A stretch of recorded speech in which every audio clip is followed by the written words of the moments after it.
Welcome to my voiceover world. Hello, Hello. how you doing? I'm very good. How are you? I'm doing great. Thanks for willing to do this, Jill. Well, I'm very happy to do it. I watched some of your other podcasts and I'm in good company. Well, I'm glad you say that. You know, I've been wanting to say this to you, but I've been getting to know a lot about you because of the show Demon Slayer. And because Yeah. of that show, I'm beginning to learn not only did you did in that show, but you did in plenty of other anime shows and other projects. And I noticed that you were in live action stuff, which is actually 10 times awesomer as I thought it would be, which is super awesome in a way. Thank you. Thank you so much. You know, I have to say I've done a lot of live action stuff as you've saw. Um, but one of my thrills was Demon Slayer. I loved doing Demon Slayer. That Of was a course, big thrill. of course. But you know what the Yeah. funny thing is? The funny thing is that 1 year ago, I made a video for you on my YouTube channel involving characters and voice actors of Demon Slayer Mugen Train, and I included you in there in order for your work to be recognized. Just like how I Oh, told to Rick Sapp that I made videos for him, and he actually come to love everything that I've done, not only for him, but for others for 4 years in order to get their attention.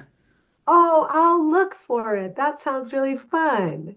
And I even did another video for you, uh, right after the Mogan Train one. But I'll tell you this whenever I get sorted out. But to get started with my questions, I have lots to ask you.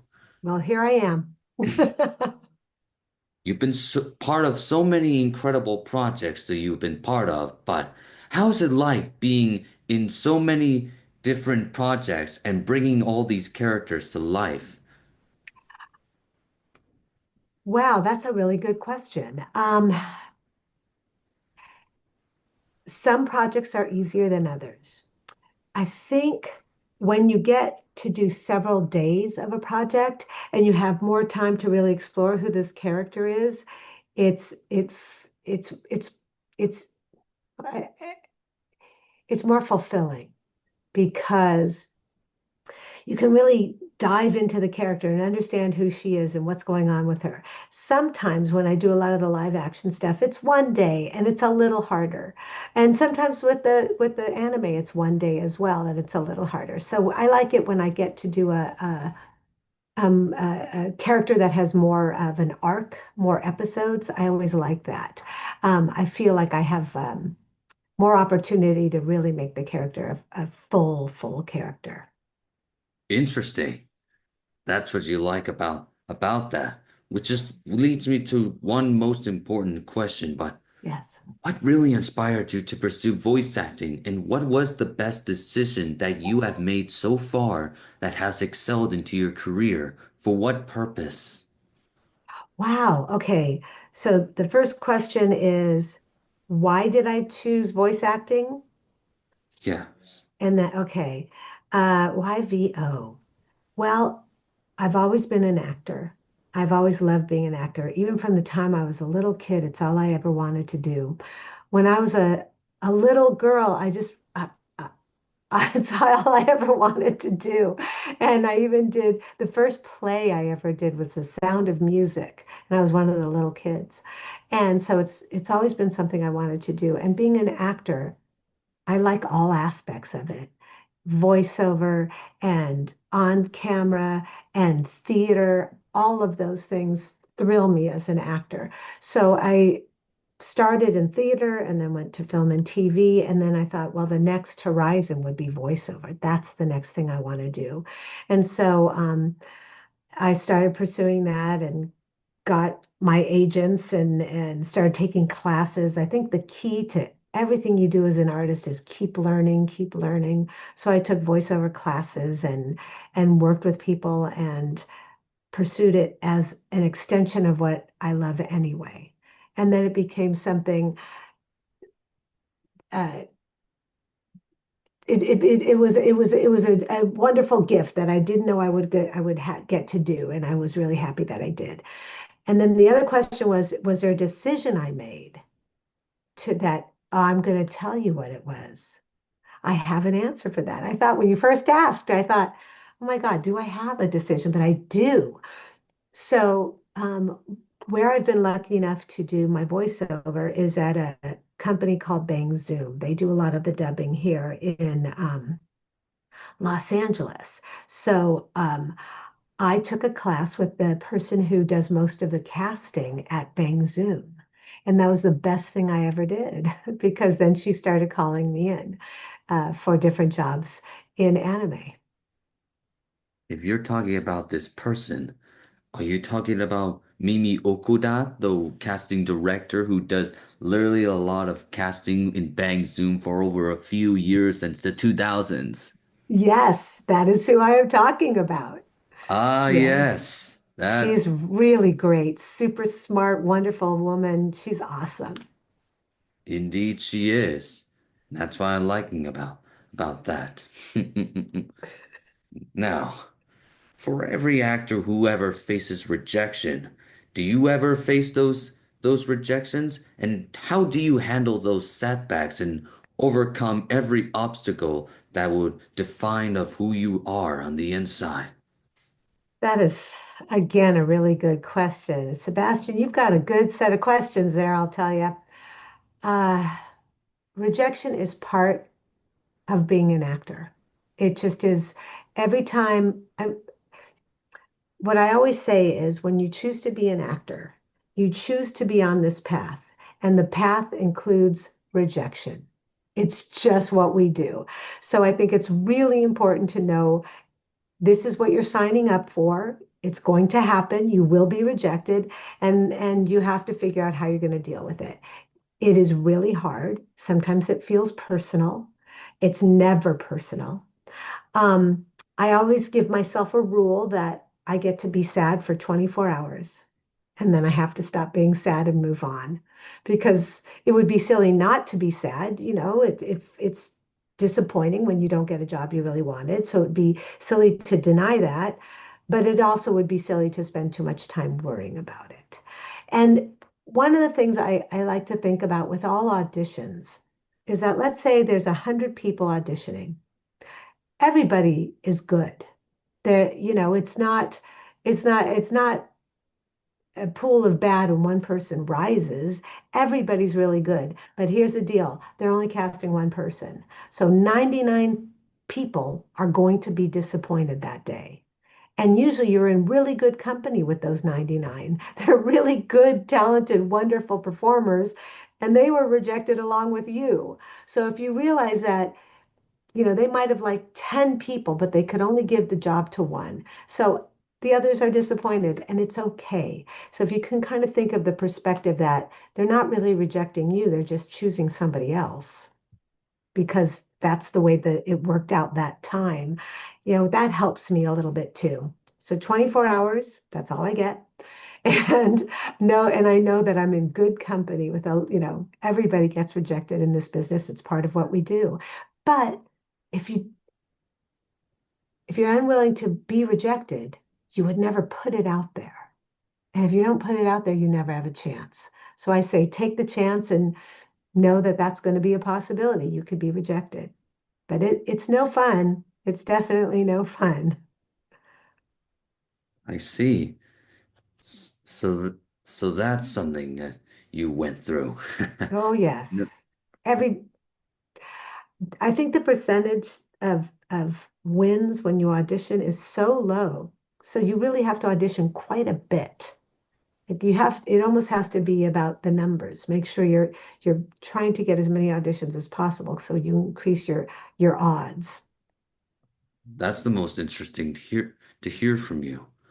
But well, now that that's it, the questions will be about the characters that you Oh, played as. So, do you remember the first ever character that you voice acted in, like an audition, for example? And what was the experience like?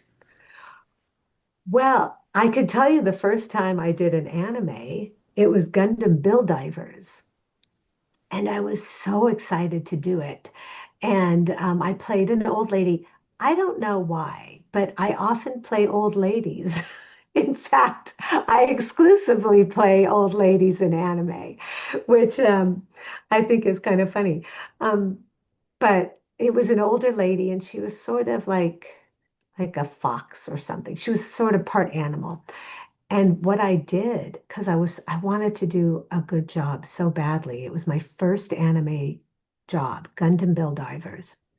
And I got the Japanese version and I watched it over and over and over. And I said, could I have the script early? And they gave me the script and I tried to fit it in. When I watched it, tried to fit the English in where the Japanese was. So I knew how fast I would have to talk. And it wasn't, sometimes they don't have the script available to you. So you have to like find sometimes it'll be subtitled. And so anyway, so I was really prepared when I went in for my first anime. I had really worked it, so I felt really confident and I knew what was happening in the scene and I knew how much time I had to do all my lines. And she was a very sad character. She had to cry and somebody had died. And so I was glad I gave myself all that prep time before I went in to record. Interesting. So that was your first ever character right there. Yes. That. Honestly, when I looked up and behind the voice actor's website, I noticed that in your profile there's that the very first one that you did there was L.A. Noir with Oh, that's Sarah right. Baiha and Michael Yorchak, who I got to meet both of them. And Wow. Michael, on the other hand, has been going around with me ever since, right there. Hey. So that's that's why you telling me your first ever anime was a very good thing. But Well, you being part of the I oh forgot about LA Noir as my first voiceover game. It was my first video game, but my first anime was Gundam Bill Divers. yeah, yeah, I'm just trying to let you know so that you understand clearly of that. But you being part of the that show was a very awesome thing, especially when with Steve Staley, the guy who brought you in, who I actually got to interview with him, and he's been following me around for almost 2 years, and he became my fan ever since. So yeah, that's something I like to say to you there. But I without love further Steve ado, Staley. yeah. Without further ado, I'd like to ask you the other questions, but how does it feel about stepping into the anime project known as Suzume? And what do you love being part of that film? Oh, Suzume was, first of all, it's beautiful. It's a beautiful film. But I'm going to tell you what was fun about that part. Again, I got to play an old lady in that. Um, and she was a funny character. She was flirty and funny, and I like that. But here's the little tidbit that was really fun about that. There was a very uh, tight timeline to get that done. So there were a lot of rooms working at Bang Zoom.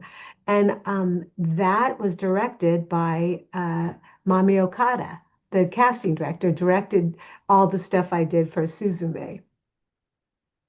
Ah, yes, the same one who brought you into Gundam since 2019. So Yes, yes. So yeah, that's something I'm beginning to notice right there.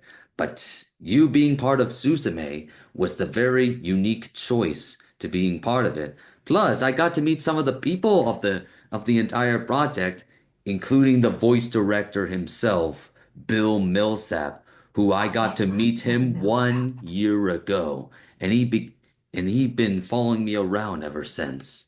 So that's He's why I wanted to tell you. wonderful.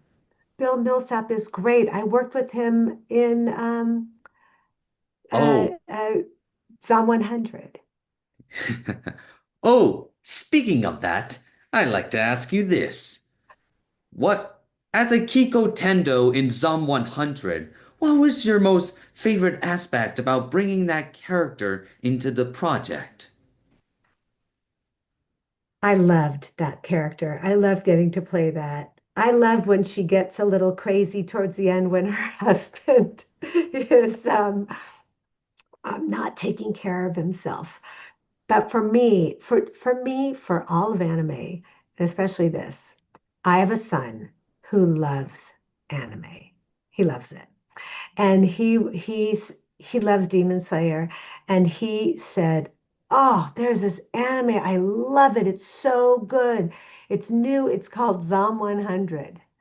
And then when they called and said, "We have a part for you in Zom 100," I was like, "Oh my God, this is so exciting," because it's one that my son loves particularly. So that was really exciting. But I loved playing that part. Again, I loved it because she she was there for a few episodes. I think there were 4 episodes, and had a nice little arc of seeing my son again. And then we had to band together and defeat the bad guys, and I got to meet his friends, and there was just a lot that happened. And I really enjoyed that. Many things happened to the character in those 4 episodes. Interesting. So that's what you love about being in that show right there. All I know is that I got to see Zom 100 itself, and that you being part of it was a unique choice. And Bill Millsap, on the other hand, did a good job directing you, especially when you got to interact with both Rig Saf and Zeno Robinson, even everyone in the entire cast right there. It just makes it believe that, boy, it's just one crazy thing I'm beginning to notice. Plus, the best part is, 1 year ago, I made a video for you on my YouTube channel of Zom 100 as a way Oh, for great. your acting to be recognized right there. So that way, people will be like, hey, I know that. It's her. Oh, So, I can't wait to see these videos. well, all I know is that I subscribe to you on YouTube. If you follow me by Seba's voiceover world through this logo, you will see everything. Good. Just I'm like how gonna Rick do Saff that. asked me for my YouTube channel and I accepted it. And I'm going to do the same. Very good. I am hoping for you to say that. Right. Oh, right. About the questions of the other characters, but playing Tai Shamai in Inspector must be been very exciting, right? Mm. What is it like playing that character in the show? Do you relate to her in any way? That was Tony Oliver. Oh, she was a great lady. She was tough and smart. And oh my gosh, that was that was the Pinocchio one. That's right. There were 2 episodes of that. I see. So, so that's how you love about being in that show. Because all Yes. I know is that Tony Oliver, the director himself, who I got to meet with, Oh, good. he did an excellent job directing you through it. And he's been like the father of voice directing for almost a few years. Yes. And boy, does it make things more interesting that him bringing you over, so it makes it 10 times better. And speaking of another project he brought you into, which you just mentioned earlier, about your character, Anna Sagard's son in Lupin the Third Part 6 must be a very huge character, or a minor by all means, but what made that role super awesome for you? Well, that was the one where she had sort of dementia. And she was a little bit older and trying to remember things. And I felt that was a really fun character because there was a lot of drama and personal. I had a lot of personal attachment with it to my because of my mother. And yes, that role was very. It was a dramatic role. I really liked that one. Sad person who was trying to remember things. I guess I play a lot of sad characters. Yeah, that is what everybody goes through, you know. Yes. You're not the only one who often goes through a lot of playing some characters that often go through a lot of things.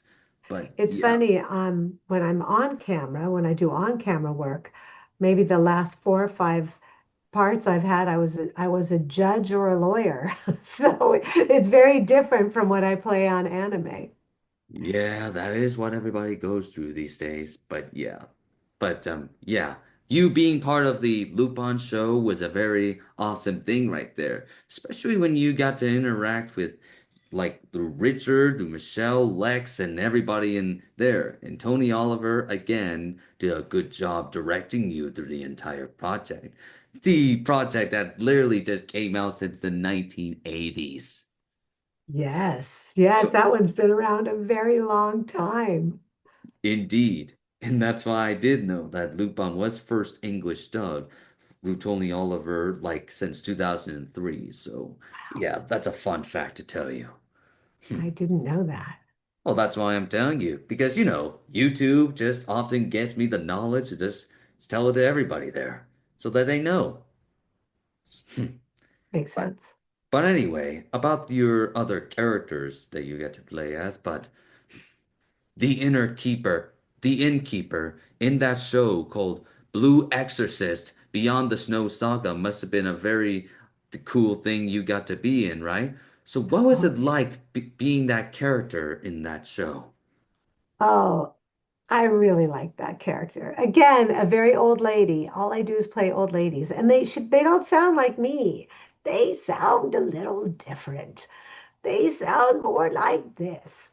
But it was a really funny little scene, because she misunderstood what was going on between the two brothers. So it was a very funny scene. And it was a very sweet, funny character. And I really enjoyed playing it. Interesting. So that's what you like about playing that character right there. All I Yes, it know was is funny. that because you mentioned something about the scene right there about the two brothers, Bryce and Johnny, you were just getting all try to behave yourselves, you two, or else you might end up getting yourself in bad terms with yourselves. But hey, it's what everybody has to be in good behavior in order to just maintain themselves. But hey, let's just say Jalen K. Cassell did a very awesome job directing you in the entire thing, especially when it comes to being in good scenes, on the other hand. Because hey, I met some people of the entire show there, like some of them at least. That's excellent. You know, it's so funny. You've probably met more people than I have because when we go in to record, we're not with anybody. It's Yeah, just us. And so if we're lucky, they've already recorded. And so they'll play what they've recorded in our headphones so we can hear them and then respond. But usually when we're in the recording booth, we're alone and we don't get to meet the other actors. yeah, that is something that I have learned from a class that I have taken. So, Ooh. yeah, that is something I'm beginning to learn from that. Now then, about your other characters by the name of if I'm for your character Tomei in Demon Slayer, what do you love about being that character? Do you relate to her by any way? Well, I love that character. And again, I was super excited about Demon Slayer because it's Demon Slayer. And also, it was another one that was a favorite of my son's. So I really wanted to do a good job. So I did all that preparation where I watch it in Japanese and I try to fit the words. And so when I go into the booth, I'm really ready. And I loved that character. Any character that gets a nice arc, she was kind of this nice lady, nice grandma for her granddaughter. And then there's a moment of toughness and there's a moment of heartfelt gratitude. And it's just, there's so many things that that character got to do that I thought was really fun. I really enjoyed playing that character. And I thought I loved the way she was drawn. I thought she was a really cool looking character. I like that. I see. So that's what you love about being that character right there. Because all I know is that I've been watching a lot of Demon Slayer a lot, and that I've been I've been getting to know so much about it because of all the people that I've been meeting, including the director himself, Steve Staley. and that him directing you alongside Enla, I'm trying to get her name right, but it starts with an A, but still, and Mark Wheaton in a scene together is just something very unique that makes it 10 times awesome in a way. And that's why the other Demon Slayer videos that I'm trying to work on will all just to make sure everything comes out well. And by the time the entire thing is completed, eventually I'll make a complete series video of it and I'll include you in there as a way for you to be recognized, just like many others for almost 4 years. So that is something I'm willing to say to you. Thank you. I appreciate that. Always, just like many others. Now, without further ado, I'd like to ask you this. Your characters, Amanda and the Grand Code in the show, the Grimm Variations, must have a unique presence, right? So let me ask you this. What's the most coolest thing about bringing those characters right to the big screen right there in Netflix, I mean? Oh, Grand Code. That was such an interesting series, the whole Grimm Variations. Oh, and that character was not a very nice lady. She was very demanding and cold and so different from Tommy and Demon Slayer. She was the opposite. She was, even the way she was drawn, she was tall and narrow and angry looking, as opposed to round, comfy Tommy. And she was not a nice character. But here's the thing. It doesn't matter if you, the actor, judge the character as nice or not nice. It really doesn't matter because inside the character, whatever they're doing, they believe is the right thing. And that was the key to that character, is that even though she was doing things that from outside seemed really harsh, this character Grand Code believed that what she was doing was the best thing for her granddaughter. And that's the conundrum of playing characters that aren't that nice. That you have to, the character has to believe that it is that what they're doing is right and justified and the best for everyone around. And that's what that character was doing. So it's an interesting part to play. Interesting. So that's what you like about being in that show. So all I know is that the Grimm Variations is like, how do I say this? Like a fairy tale anime, but ended up reversing in a way that just ends up with Completely. instead of a happy ending, it just ends in murder and darkness and a lot of things that will just make things more violent in a way. And that's something I have learned from when I was watching it right there. But I'll say this to you, but the director of the entire show, Grant George, did a good job bringing into it. Plus, I got to meet Grant himself along with his wife Jessica, whom, as it turns out, they told me themselves that their sons are big fans of my YouTube channel, and that one of them is on the spectrum like me, and that they look up to me like I'm their idol. So Oh my that's something I gosh. wanted to express to you. That's such a good story. I love that. Yes, and that is something I wanted to tell you this. But Sebastian, is uh, doing anime voiceover something you want to do one day? to answer your question, yes, that is something I am willing to do. I'm gonna say this in a more complete, honest way, but I literally have been looking up to cartoons my entire life since I was 6 years old, and that I have a dream of seeing myself on TV. But over time, by the time I never knew about anime back then. All I know is that I watched DBZ and Pokemon and stuff. But by the time I discovered the show One Punch Man in 2016, it opened my eyes to anime, and it opened my eyes to all the actors, including you.